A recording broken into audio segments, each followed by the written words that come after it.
Kuha na po na kong picture akong bulak. Every year gini siya. Blooming. O, taas na kaayo. Maano na siya diya. Ning gawas na sa coral. Oh, doon na siya. Look.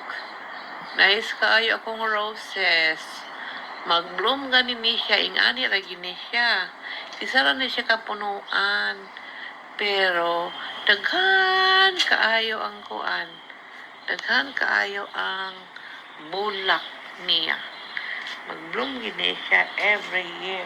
2 times a year ni siya nag-bloom. So, karon nag-bloom siya sa spring. And then, dito na po na siya pagka-post na dapit mo, bloom na po ni siya. Oh, see? Ningkatay na siya, guys. Ningkatay. Ipakatay ko na padung dito sa tumoy. Diba? Nice. Pagkahuma na naawot diha sa tumoy, ibalik na po na ako na mabaga siya. Oh.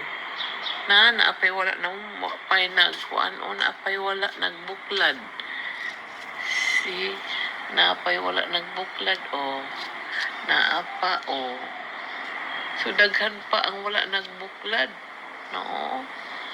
Daghan pa wala nagbuklad. O pa sa tumoy, bubuklad na silang tanan. Nice na kaayo. Samot na og kanay. See? Look at guys. I love this flower. Grabe jud siya bloom. Oh, blooming siya. Grabe.